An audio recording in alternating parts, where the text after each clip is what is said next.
Hello again. Welcome to the wonderful story of Joseph from Genesis in the Old Testament. One of my favorites, one of everybody's favorite stories from the Old Testament, and because it's such a great story. So let's get started on that. And I wanted to start off, first of all, just with a little quick discussion about the birthright. And this is something maybe we should have talked about before.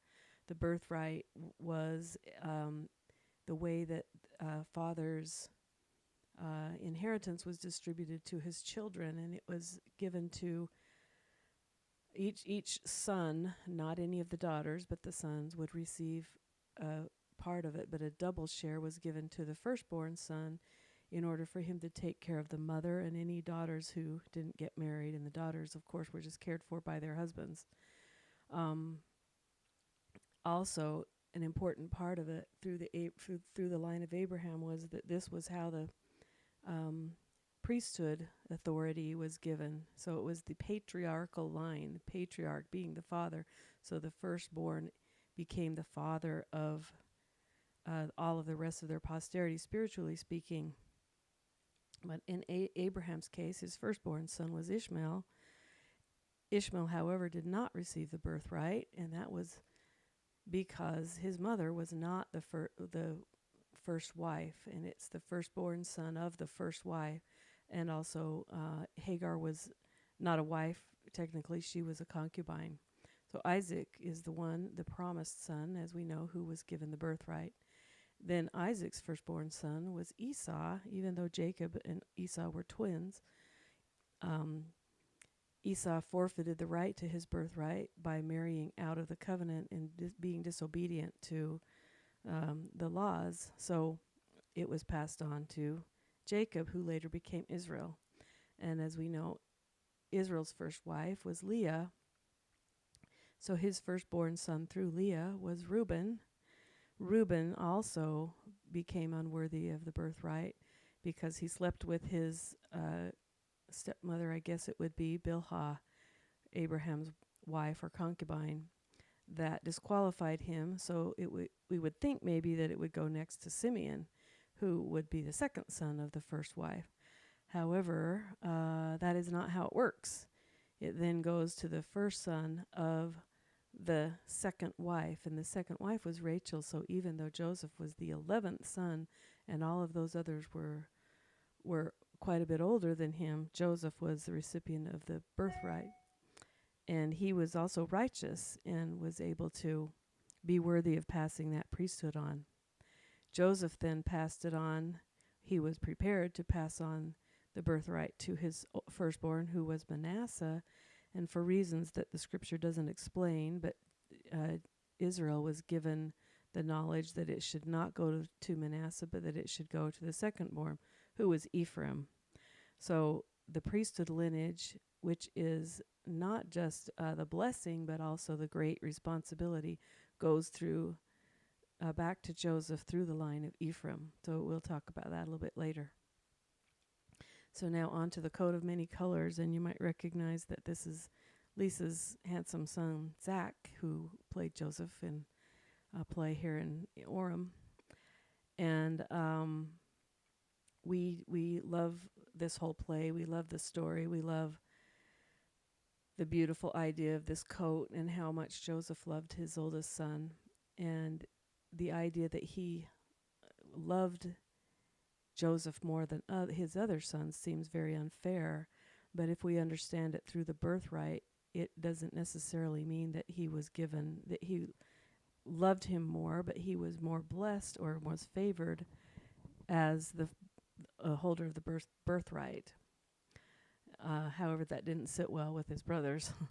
Hugh Nibley, who is a very well-known and very well-studied Egyptologist, he studied a lot of this, and he says this: there is no mention in any ancient source of a garment of many colors.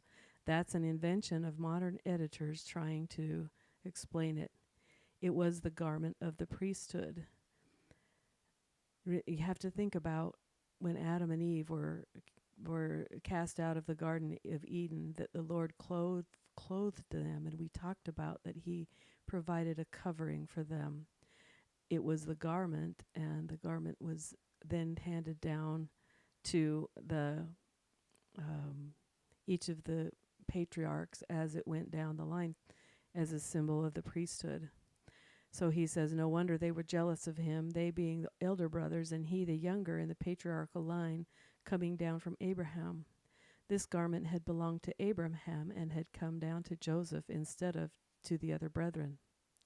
So it's an interesting thought, and one of the things that he explains where they talk about the many colors, it's a Hebrew word that he said is a difficult one to try to translate and figure out exactly what it means, but he says it really refers to a long garment with long sleeves, and also that it had embroidered markings on it. So it's a little bit different maybe than we think. It has more significance than we are aware of. So Joseph, I don't know if having the birthright as this young boy made him a little bit full of himself, but Joseph, he had dreams, and we know about his dreams, and it says he dreamed a dream and told it his brethren, and they hated him yet the more. And he said unto them, hear, I pray you, this dream which I have dreamed. And of course he told them the dream about the stalks of wheat, the sheaves bowing down to the brothers' stalks, bowing down to his stalks, and also the moon and the stars and the sun bowing down to him. And of course it made his brothers more angry than ever. And you can totally picture them, these older, a lot of them even to the age of men by this point, saying, shalt thou indeed have dominion over us? And of course they hated him yet the more for that. So one of the things I wanted to do as we go through this, there's a lot of teachings that talk about Joseph being a type and a shadow of Christ. In other words, being many of the things in their life that align with each other, that help remind us and think about Christ, which is something we should always do as we go through our studies of the scriptures. But one of the things that's a shadow of Christ, and I want to point out these as we go along, is that they were both hated by their brethren because of the power that they had, and because of the priesthood, the responsibility that was given to them. So we know that Joseph was hated by his brothers, and we know that Christ was very much hated by the leaders of the Jews that he was trying to come and teach. So then we know that his father sent him off to check on his brothers and bring them food, and when they saw him afar off, even before he came near unto them, they conspired against him to slay him. And they said to one another, behold, this dreamer cometh. You can just hear them. Here he comes. Come now, therefore, and let us slay him and cast him into some pit. And we will say, some evil beast hath devoured him, and we shall see that he will become we shall see what will become of his dreams. And Reuben heard it, and he delivered him out of their hands, and said, let us not kill him. And Reuben said unto them, shed no blood, but cast him into this pit that is in the wilderness, and lay no hand upon him, that he might be rid him out of their hands, to deliver him to his father again. So Reuben, at least to his credit, didn't want to kill Joseph. He just was going to have them put him in this pit with the plan that he would go back and get him out later.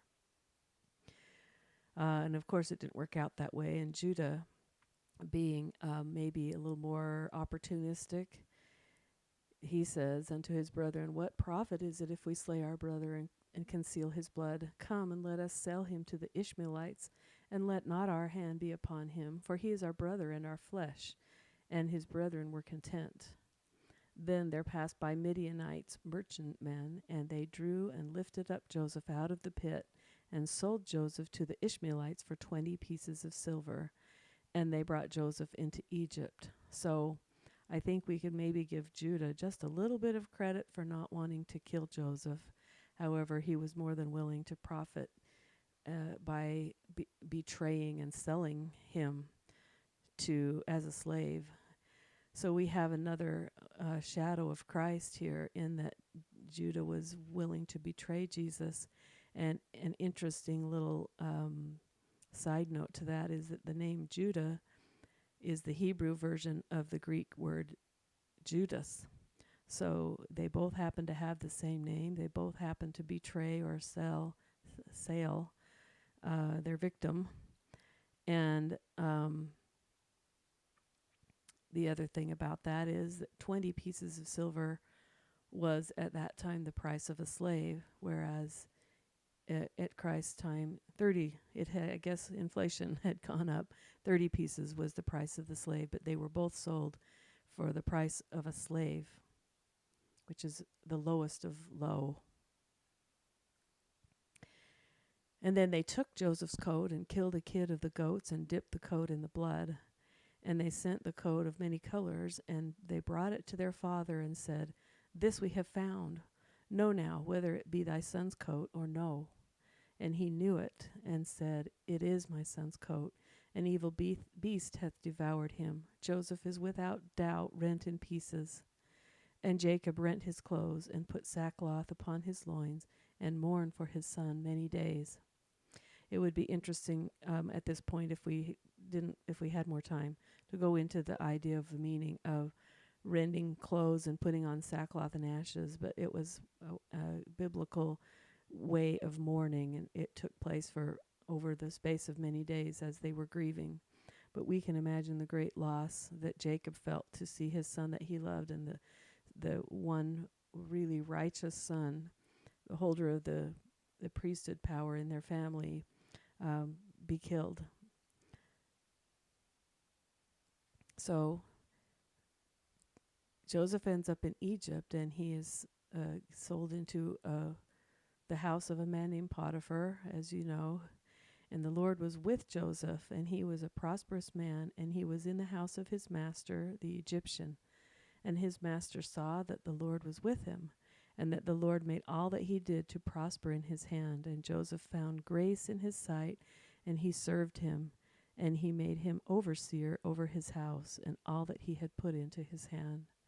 So I think it's really interesting as we read through this in the Bible that the author points out that the Lord was with Joseph, even though if I were being cast into prison, I'm not sure I would feel like the Lord was with me. But I think that it was a point of view that Joseph had, and we have to remember that Joseph had had dreams which he very much believed to be true, and he was trusting in the Lord. He showed a great, great degree of trust in the Lord, and therefore the Lord made him prosper. And a good lesson for us is how we look at prospering and what we can do, no matter what our situation, no matter how unfortunate or unfair, that we can still do our very best and prosper in that instance. And then, of course, we know the story about Potiphar's wife, who kept coming to Joseph, and it says he hearkened not unto her to lie by her or to be with her. And it says it came to pass about this time that Joseph went into the house to do his business, and there was none of the men of the house there within. So it sounds like usually he was careful to be sure there was someone else around. And she chose this moment and caught him by the garment, saying, "Lie with me." And he left his garment in her hand and fled and got him out. And I think this is such a great lesson, especially if you're dealing with youth or kids, to remember the way that we need to deal with temptation.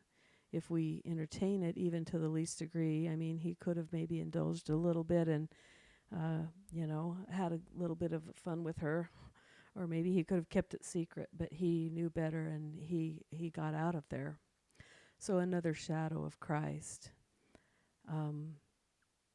Both Christ and Joseph did not give any heed to temptation. When we remember the temptations of Christ, he caught him at his worst when he was hungry and tired, and Satan did, and Christ absolutely would not even entertain the thought of those temptations.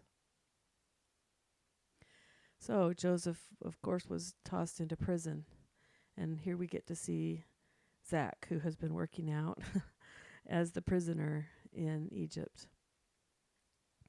And Joseph's master took him and put him into the prison, a place where the king's prisoners were bound, and he was there in the prison. But the Lord was with Joseph and showed him mercy and gave him favor in the sight of the keeper of the prison. And the keeper of the prison committed to Joseph's hand all the prisoners that were in the prison, and whatsoever they did there, he was the doer of it. So again, we learn that lesson that Joseph, in the very worst of possible circumstances, was the Lord was with him, and Joseph saw it that way. He was cheerful and went about trying to find ways that he could help and serve others.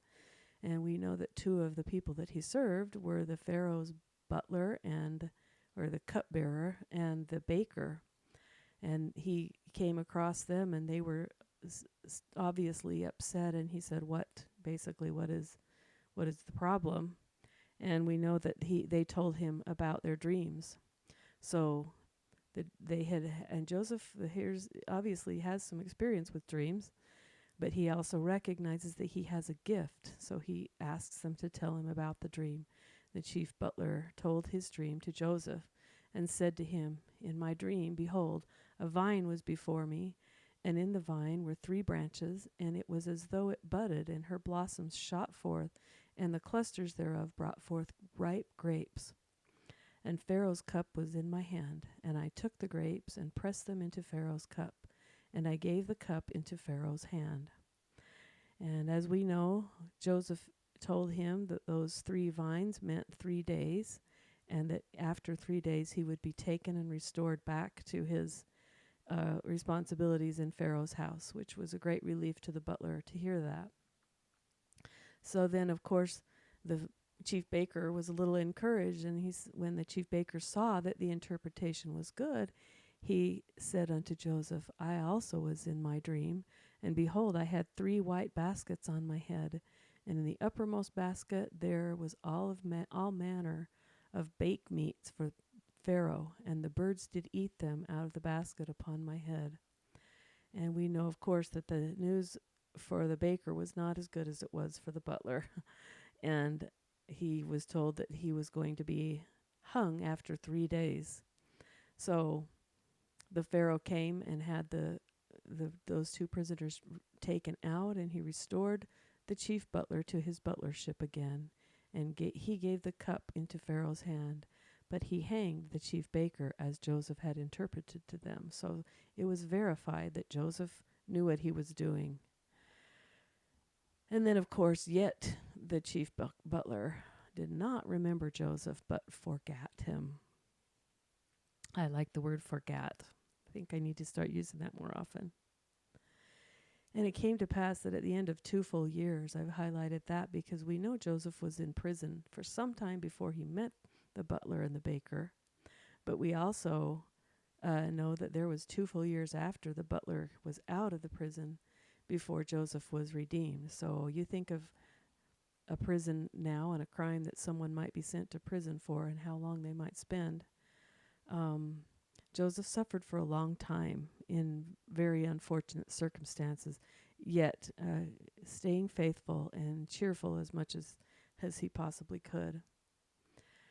And it came to pass that in the morning that his spirit was troubled, and he sent and called for all the magicians of Egypt and all the wise men thereof, and Pharaoh told them his dream, but there was none that could interpret them unto Pharaoh. So we remember what the dream was, that he had actually 2 dreams. The first was that he saw 7 cows, or kine as he calls them, 7 cows that came out of the river, and they were very fat and healthy and eating the grass and doing well. And then out of the river behind them suddenly comes 7 cows who are very, very sick and emaciated and skinny, and they eat up the 7 healthy cows. And then, of course, the next dream was that there were 7 ears of grain, corn I think he calls them, but grain of some kind, that are healthy and strong and beautiful and produce well. And then along comes 7 nasty, horrible. I think he says blasted is the word that they use for the grains that also ate up or devoured the healthy grains. So this was a very troubling dream. Obviously, it really stuck with Pharaoh on his mind. And the butler finally, oh, I remember. And so the Pharaoh, and it's interesting how the butler doesn't think about Joseph until it's sort of um, his own neck on the line once again. But the Pharaoh sent and called Joseph, and they brought him hastily out of the dungeon, and he shaved himself and changed his raiment and came in unto Pharaoh.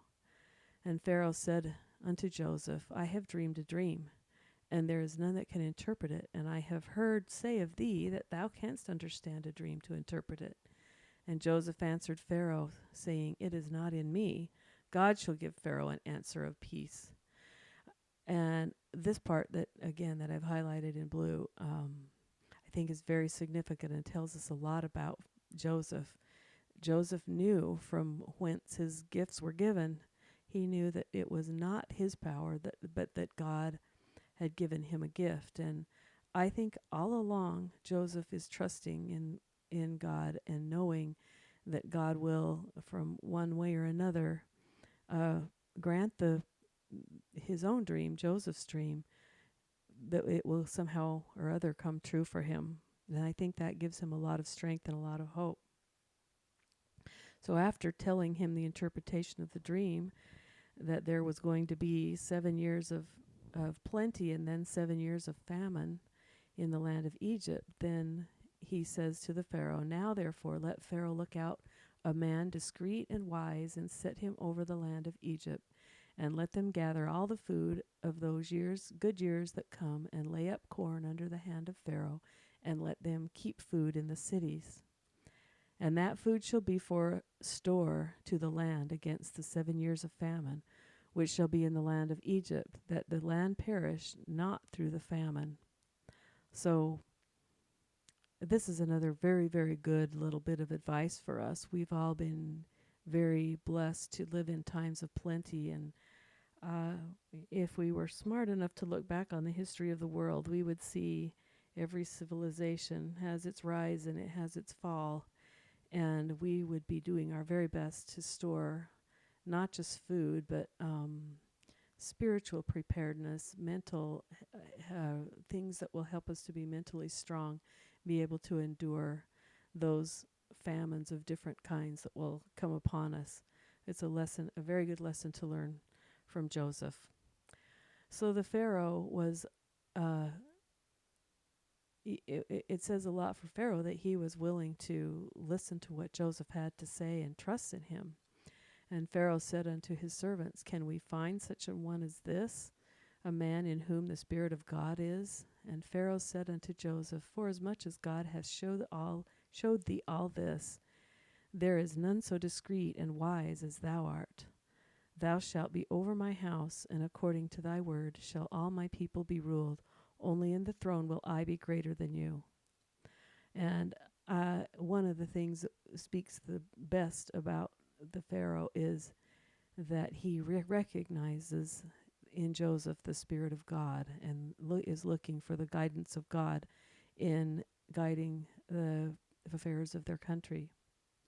So Joseph goes out and begins to do the job of gathering up everything.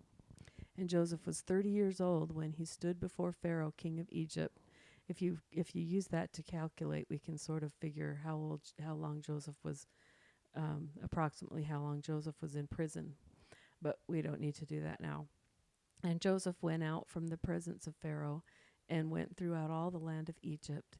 And in the 7 plenteous years, the earth brought forth by handfuls. And he gathered up all the food of the 7 years which were in the land of Egypt, and laid the food in the cities. The food of the field, which was round about every city, laid he up in the same. So, at the age of 30, we find another shadow of Christ, that they both began their work and their ministries at the age of 30.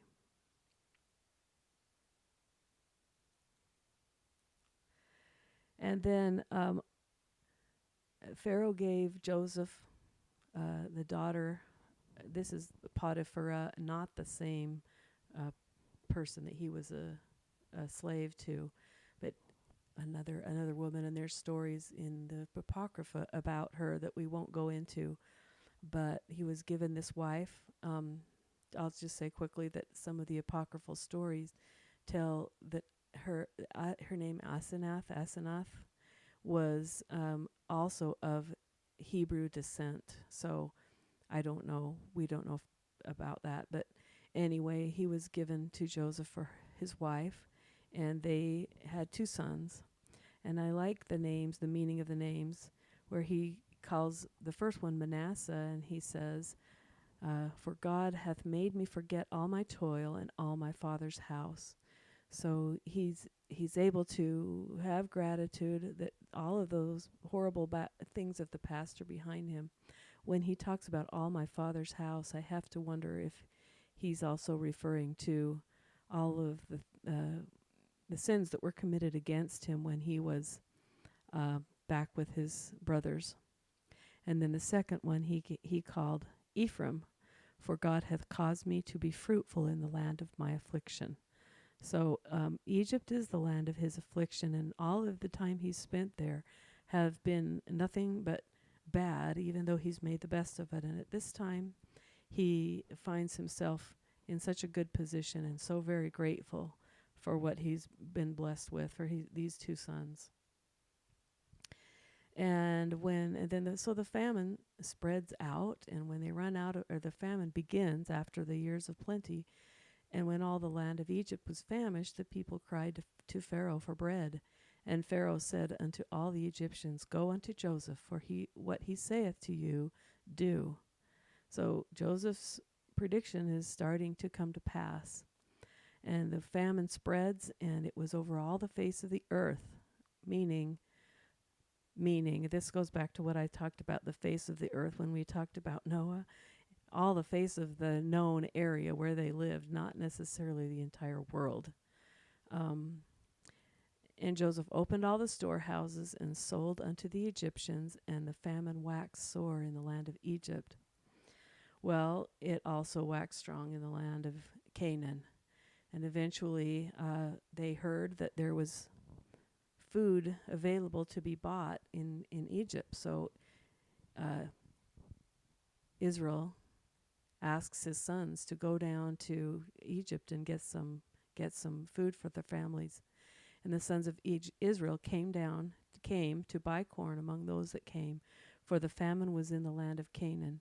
And Joseph was the governor over the land, and he it was that sold to all the people of the land.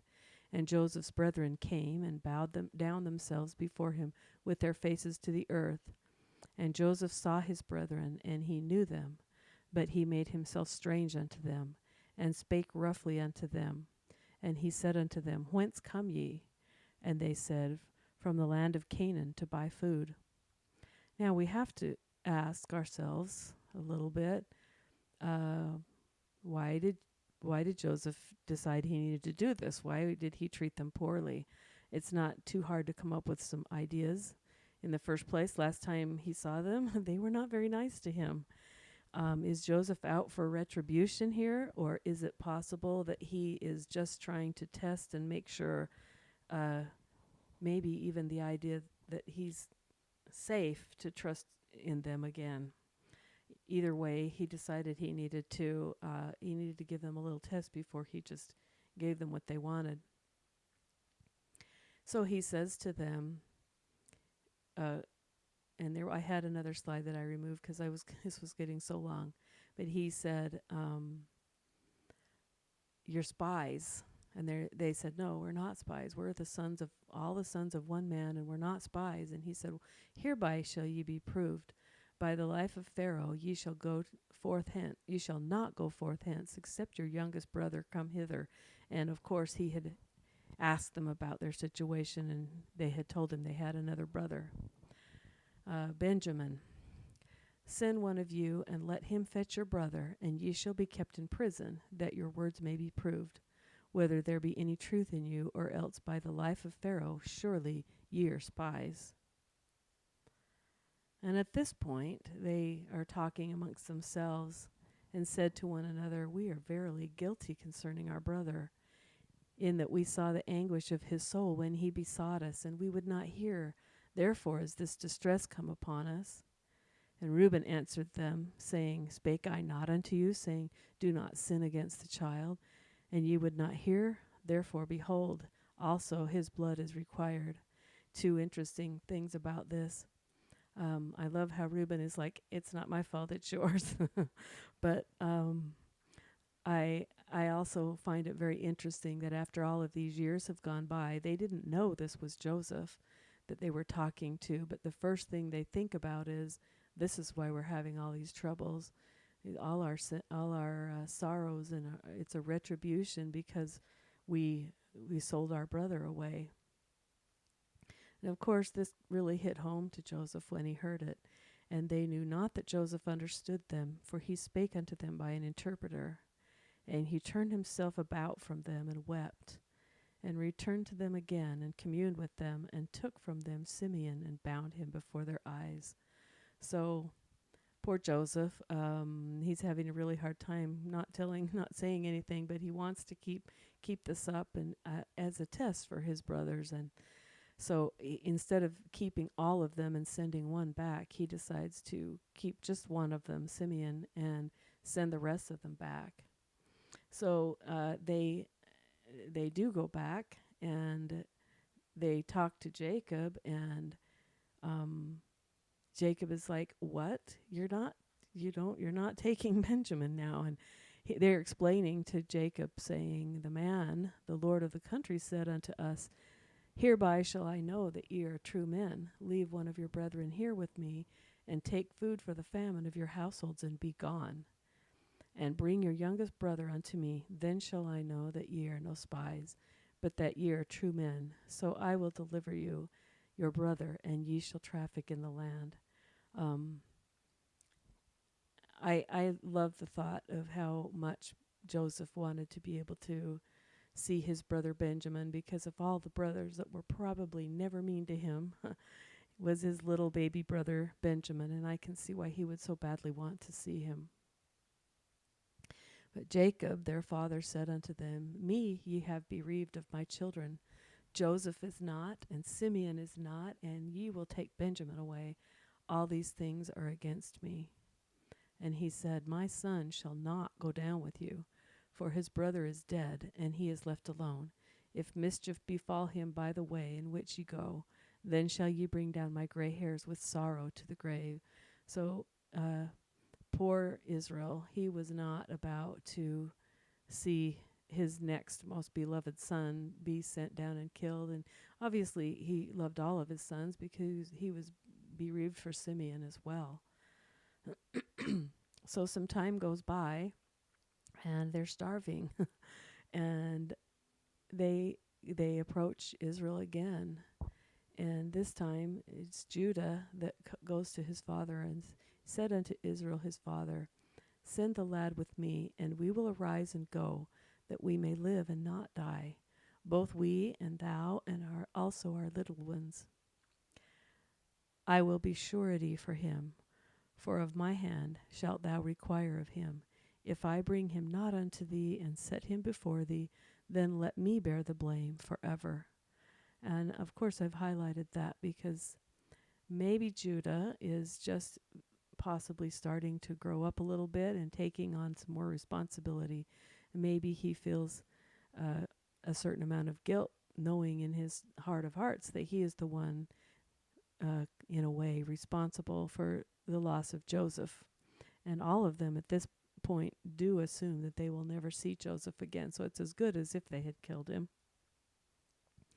So Israel relents and lets them on Judah's promise, lets them go and take Judah down to Egypt. And they go to Joseph's house to approach him with Benjamin. And when Joseph came home, they brought him the present which was in their hand into the house, and bowed themselves to him to the earth. And he asked them of their welfare, and said, "Is your father well, the old man of whom ye spake? Is he yet alive?" And they answered, Thy servant, our father, is in good health. He is yet alive. And they bowed down their heads and made obeisance. And of course, there had to have been so strongly going through Joseph's head what happened in his dream, the things that he knew, and maybe even though he had never doubted that these things would come to pass, against all odds, here it was happening. So he lifted up his eyes and saw his brother Benjamin, his mother's son, and said, Is this your younger brother of whom ye spake unto me? And he said, God be gracious unto thee, my son. And Joseph made haste, for his bowels did yearn upon his brother, and he sought where to weep. And he entered into his chamber and wept there. So poor Joseph, once again. Have you ever had one of those experiences where you want to cry so bad and you just really don't feel like you can, or you'll make a big scene? I can only imagine how it felt for him to sneak away just for a few minutes and cry like that. A similar thing. I shouldn't take time, but I won't.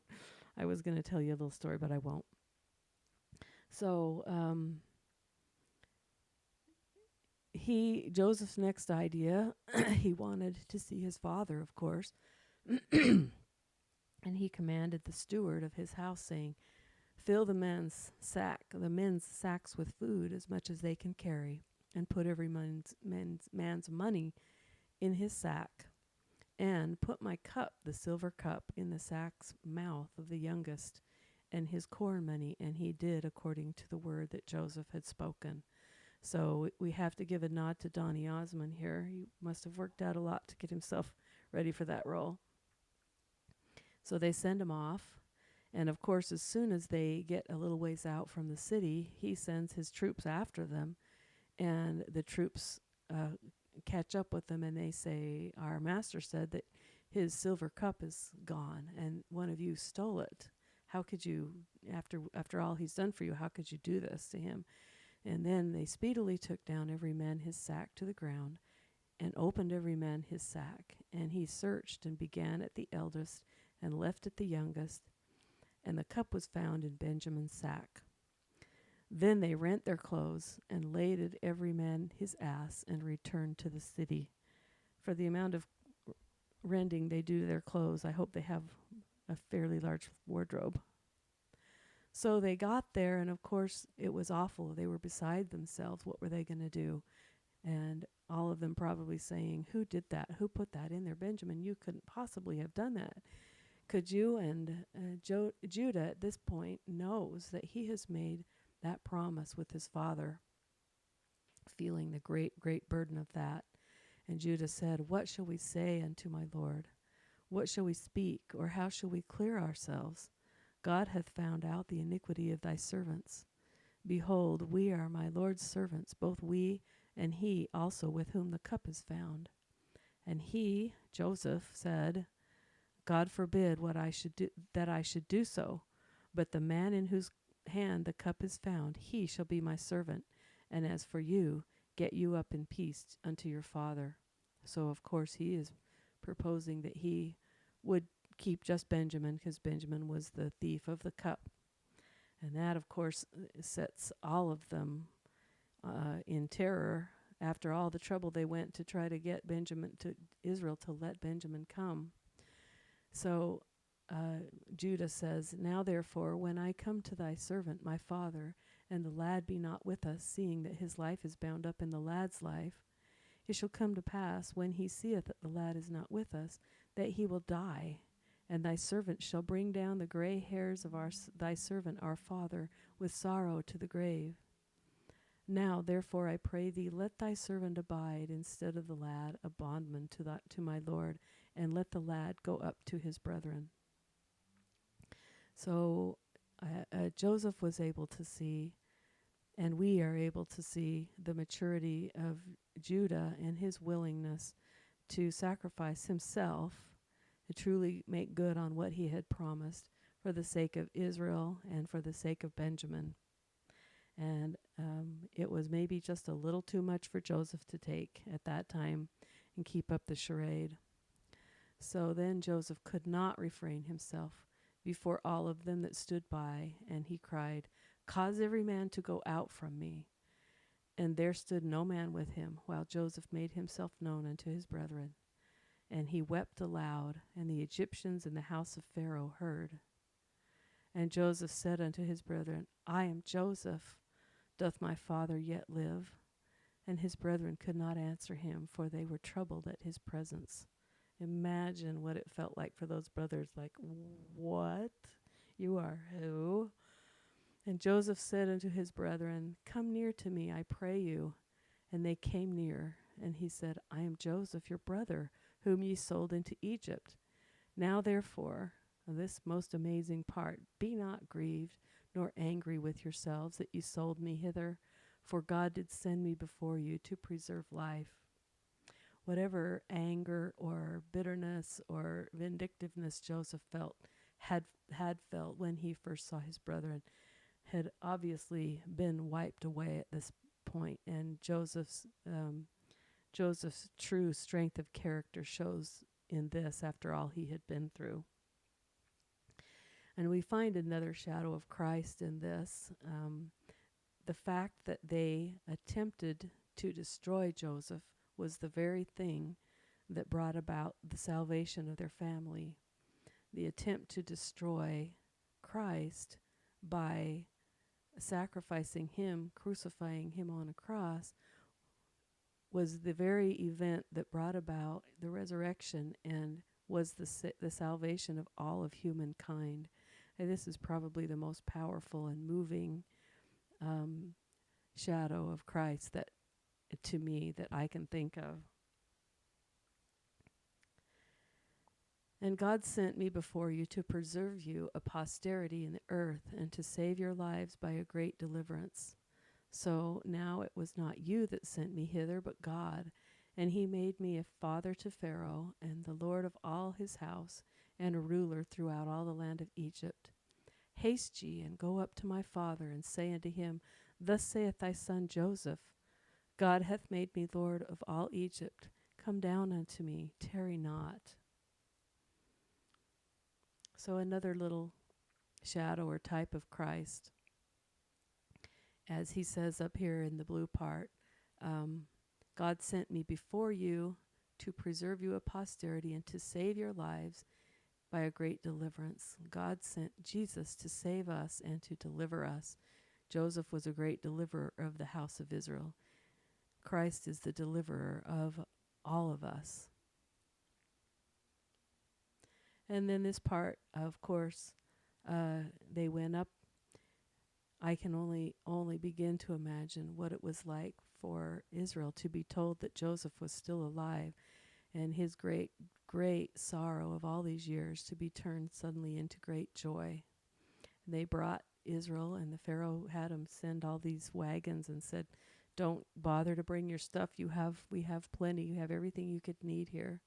So when they heard that they were coming, Joseph made ready his chariot and went up to meet Israel his father to Goshen, and presented himself unto him, and fell on his neck, and wept on his neck a good while.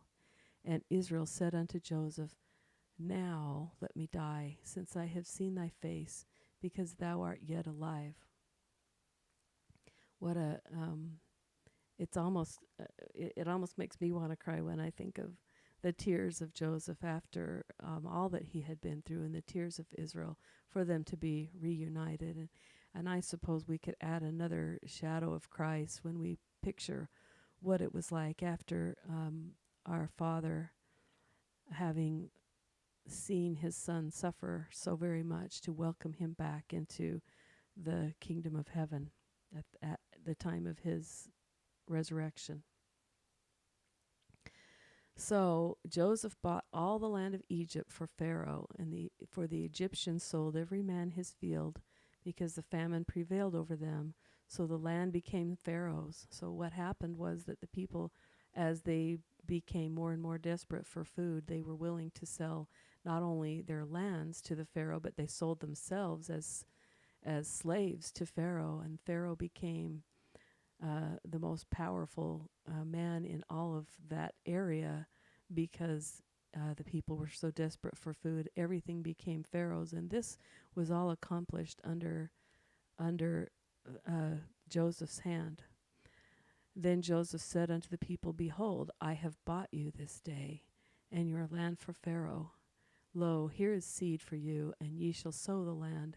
I find in this another one of the most beautiful types of Christ. We have sold ourselves to our Father through the power of Christ, and in order to receive the dimension, the salvation, which is represented here, I would think, by the seeds that we would sow in our lives. We have been bought by the blood of Christ. We have committed ourselves. We've consecrated our lives to God, and through that consecration, we will be able to continue and live our lives, and we will be saved. So another shadow of Christ, we are bought. As Joseph bought them, Christ bought us. Now, quickly, we're toward the end here. As the years go by and they're happy living their lives in the land of Goshen, and then Israel got old, and the eyes of Israel were dim for age, so that he could not see. And he brought them, his sons, Ephraim and Manasseh, Joseph brought them to Ephraim. He brought them to Israel to receive a patriarchal blessing, or a blessing from their fathers, and the blessing that would confer upon them the birthright. So Israel stretched out his right hand and laid it on Ephraim's head, who was the younger, and his left hand upon Manasseh's head, guiding his hands wittingly, for Manasseh was the firstborn. So when I highlighted wittingly, that means Israel knew what he was doing. He wasn't confused because he was a blind man. But Joseph saw that his father had laid his right hand upon the head of Ephraim. It displeased him, for he held up his father's hand to remove it from Ephraim's head unto Manasseh's head. And Joseph said unto his father, Not so, my father, for this is the firstborn. Put thy right hand upon his head. And his father refused and said, I know it, my son, I know it. He also shall become a people, and he also shall be great. But truly his younger brother shall be greater than he, and his seed shall become a multitude of nations. And as I mentioned before, we don't know why Ephraim was chosen above Manasseh to be the holder of the birthright, but it is through the tribe of Ephraim that most of us who have been born into the church today have our lineage, and many, of course, also of the tribe of Manasseh. But both of them were great, and through both of them, the gospel is being restored, and is part of the gathering of the scattered tribes of Israel, which we will be talking about in future lessons. Israel gave also at that time patriarchal blessings to all of his sons, and I don't want to go through any of them except Joseph. And he said unto Joseph that he was a fruitful bough, even a fruitful bough by a well, whose branches run over the wall. And I've highlighted the part about running over the wall because that has reference to the people that we know of who lived in the land across the oceans, the land of the Americas, who are the people of the Book of Mormon. So quoting from the Book of Mormon, the prophet Lehi, he has records which are not available to us, or we don't know of them now, but they may somewhere be found in the world. But they were written on records that were taken from Jerusalem to America by Lehi when they left in 600 BC. They brought these records with them, and part of what was on those records was the book of Joseph, which no longer exists in our Bible. But Lehi says this to his son, who is also named Joseph. He says, I am a descendant of Joseph, who was carried captive into Egypt, and great were the covenants of the Lord which he made unto Joseph. Wherefore Joseph truly saw our day, and he obtained a promise of the Lord, that out of the fruit of his loins the Lord God would raise up a righteous branch unto the house of Israel. Not the Messiah, but a branch which was to be broken off, nevertheless to be remembered in the covenants of the Lord, that the Messiah should be made manifest unto them in the latter days, in the spirit of power, unto the bringing them out of darkness into light, yea, out of hidden darkness and out of captivity unto freedom. So that's a bit of a mouthful, but basically saying through Joseph, who was a descendant of, who was an ancestor of Lehi, these promises were made to bring the gospel forth in the latter days, which is now, which is our days. Lehi, by the way, was a descendant of Manasseh, not a descendant of Nephi, Ephraim. Sorry, my mind's moving forward. So he refers to a scripture that is given in Ezekiel 37:16 through 19, which is not quoted here, but in that scripture, Ezekiel talks about the stick of Ephraim and the stick of Judah, or it might be the stick of Joseph. I think it might be. I don't remember now. But the stick, of course, was the scroll, the way they wrote on their scriptures and rolled them up. But he talks about those coming forth in the latter days.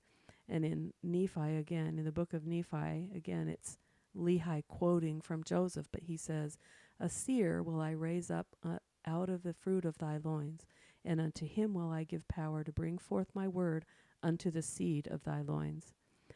And not to the bringing forth of my word only, saith the Lord, but to the convincing them of my word, which shall already have gone forth among them." What is the word that has already gone forth among us? Well, we know that it is the Bible. So he says that, "Wherefore the fruit of thy loins shall write, and the fruit of the loins of Judah shall write, and that which shall be written by the fruit of thy loins, and also that which shall be written by the fruit of the loins of Judah shall grow together unto the," now he doesn't put these numbers, but I thought it was easier to read it this way. So these are the things that those two books will do when they come together. They will come to the confounding of false doctrines, the laying down of contentions, the establishing peace among the fruit of thy loins, and bringing them to the knowledge of their fathers in the latter days, and also to the knowledge of my covenants, saith the Lord. So many of these teachings that were given in the Book of Mormon are not available to us just through the Bible, but the Book of Mormon is here to testify of the Bible, and the Bible to testify of the Book of Mormon, and the teachings that are written in both of them will come together to accomplish many of these, or all of these things that were listed here by Joseph, or Lehi quoting Joseph. And he mentioned that it was a seer that was going to be called in the latter days. And he says, "His name shall be called after me," meaning Joseph is saying this, "and it shall be after the name of his father, and he shall be like unto me. For the thing which the Lord shall bring forth by his hand, by the power of the Lord, shall bring my people unto salvation." So here is another type of Christ, another type of Joseph, and it is Joseph Smith who is the one who brought forth in the latter days the Book of Mormon, which combined with the teachings of the Bible are given to us for our salvation. I hope all of this is helpful and explains a little bit more about some of the teachings of our church, what we believe, and helps us understand more about the mission of Joseph. Even though it's a great story, it's not just a story. Joseph was a great seer and a great prophet, and it was through Joseph and the teachings and his direction from God that the house of Israel was preserved at that time. So thanks for listening. Thanks for studying with me, and I look forward to talking to you all again. Bye-bye.